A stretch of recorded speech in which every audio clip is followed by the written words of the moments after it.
Good morning. I strongly dissent to this decision because today the Federal Communications Commission empowers America's new media elite with unacceptable levels of influence over the ideas and information upon which our society and our democracy depend. At issue is whether a few corporations will be ceded enhanced gatekeeper control over the civil dialogue of our country, more content control over our music, entertainment, and information, and veto power over what the majority of our families watch, read, and hear. Radio deregulation gives us powerful and relevant lessons. When Congress and the Commission remove radio concentration protections, we experience massive and largely unforeseen consequences. Diversity of programs suffered. Homogenized music and standardized programming crowded out local and regional talent. Creative local artists found it ever more difficult to obtain playtime. Editorial opinion polarized. Competition in many towns became non-existent as a few companies brought up virtually every station in the market. This experience ought to terrify us as we consider visiting upon television and newspapers what we have inflicted upon radio. Concerns about the degradation of broadcast content do not justify government manipulation of consumer choice. Degradation is just an elitist way of saying programming that one does not like. The decision allows the giant media companies to buy up the remaining local newspaper and exert massive influence over a community by wielding 3 TV stations, 8 radio stations, the cable operator, plus the already monopolistic newspaper.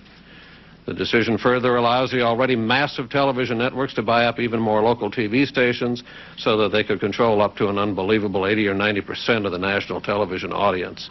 Where are the blessings of localism, diversity, and competition? I see centralization, not localism. I see uniformity, not diversity. I see monopoly and oligopoly, not competition. It would be anathema to the First Amendment to regulate media ownership in an effort to steer consumers towards other programming. 90% of the top cable channels are owned by the same giants that own the TV networks and the cable systems. More channels are great, but when they're all owned by the same people, cable doesn't advance localism, editorial diversity, and competition. And those who believe the Internet alone will save us from this fate should realize that the dominating Internet news sources are controlled by the same media giants who control radio, TV, newspapers, and cable.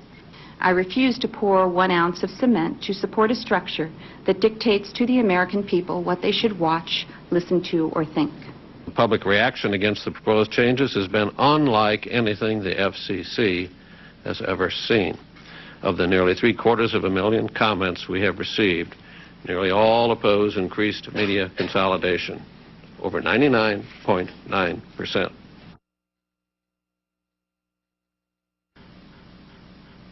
Those commissioners voting in favor of the item signify by saying aye. Aye. Those opposed signify. The item is adopted. Thank you. This meeting is adjourned. Regulation of the mass communication is the end of democracy. I said mass regulation of the mass communication is the end of democracy. I said mass regulation of the mass communication.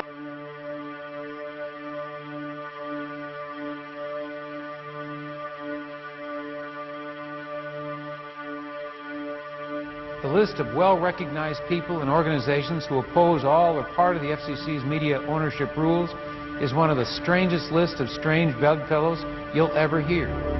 Opponents include Walter Cronkite, William Safire, the National Rifle Association, the U.S. Conference of Catholic Bishops, the National Organization for Women, Senator Jesse Helms. Theoretically, deregulation is good, but it's not always the right way to go. In the shadow of the largest corporate scandals in the history of this country, the last thing we need is to have regulators with no teeth. I believe it appears to me so evident that the big interests were served here at the expense of the public interest. Would you not agree with me that today those who most aggressively celebrate your decision are the biggest economic interests in broadcasting in this country? Are they not the ones that are celebrating your decision? I have no idea who's celebrating our decision. You really don't? Are you kidding me?